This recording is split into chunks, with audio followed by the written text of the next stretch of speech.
You're stamped with this label at an extremely young age when you haven't even begun your sexual development. He was stuck in a no man's land where they have no choice but to start to wonder about their sexuality. I'm Stephen Graham. I'm Janice. We've been married for 40 years now, and we have 7 children. We've got 5 girls and 2 boys. And it's been quite a ride. Our son was a bright, intelligent, inquisitive kid. Out of 7, he was my best baby. Smiley, happy, loved to roughhouse with his dad.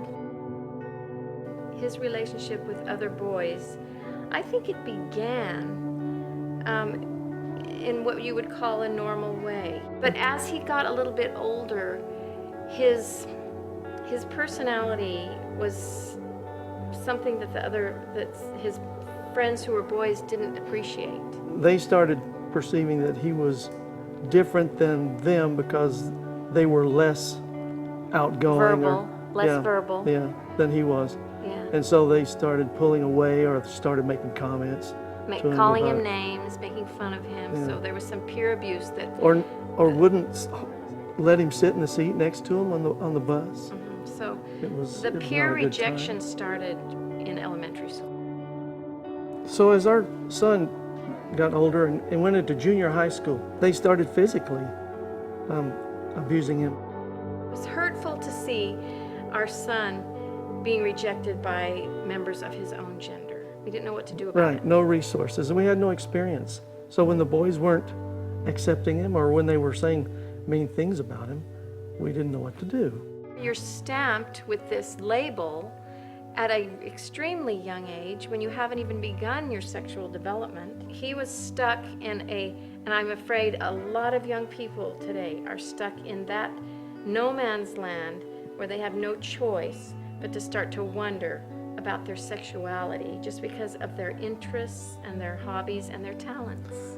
And the way the world has said, if you have these interests or these talents, then obviously it means you're gay. One of the things that was coming on big at this time, which was in the mid-1990s, was pornography. And he got mixed up in pornography, and that was one of the worst things that could have happened.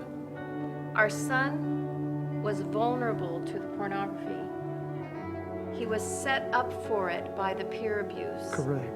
Yeah. Saying that he was not a real boy. Yeah, you're not a man. You don't have everything it takes to be a real boy. He thought he was a little flabby, so yeah. He went to this new internet to look up some muscle man websites. When he went to this muscle man site to look for some exercise, a couple of clicks later, here's some clothes that muscle guys wear, and a couple of clicks later, here's same-sex pornography.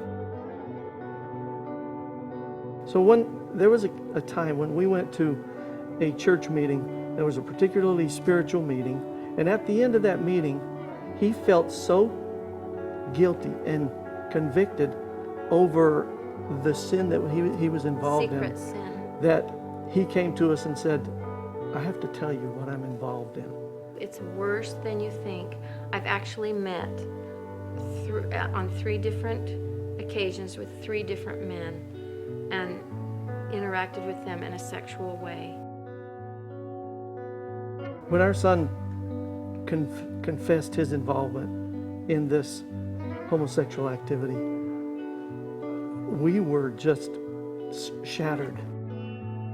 His naturally buoyant, happy personality was completely changed. You could tell he was miserable. He didn't get along well with people, and our son got hurt. And that was my feeling as his mother, that my precious child was hurt. We tried to get help. One of the things we tried was to go to the church and talk to our local church leader, and they were no help. The advice you get from church leaders by and large is, well, stop that. Don't do that. And if you feel yourself being attracted this way or that way, just sing a hymn or think of something else. We did find through the church, they had a family services program with counselors, and we found a wonderful counselor that, along with what we were doing at home, because we at home, especially Janice, started working with our son to get to the spiritual roots of the problem. At the same time, he was going to his counselor, learning the things that were at the bottom of it, like you've been taught these things and you don't have to believe them. And see, well, he was learning how to unbelieve the lies that he had been taught and replace it with the truth. Watching our son come out of his homosexual mindset was a really precious experience. It didn't happen overnight. It will be a painful process. Any kind of change and growth is painful. I remember my son lying on the floor in the fetal position, crying his eyes out. And let me say, you will be in the cultural minority.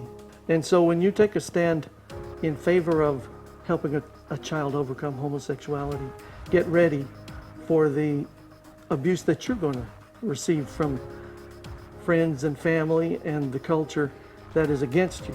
When he got over the involvement in homosexuality, I saw that innate, beautiful personality come back. He told me once, I'm singing in the car again. When I drive the car, I'm singing again. And sometimes he would tell me he would just be weeping, tears streaming down his face, because he would just realize I'm getting out of this trap that I've been in. Our story is different in that he was feeling guilty and confessed about it and wanted to overcome. We're so grateful that our son still had the basic feeling of right and wrong, to know that he was on the wrong path, and he wanted to get on the right path. Our son now is happily married. He's moving on with his life. He's doing what he loves, loved as a child for his vocation. They've got a little boy. He and his wife have been married for a number of years now. This dark period in his life is now ancient history to him. Yeah, we wouldn't have chosen this for our son or for our family, but having been given it, we're grateful for what we've learned from it and how it enables us to move forward in the world the way it is today.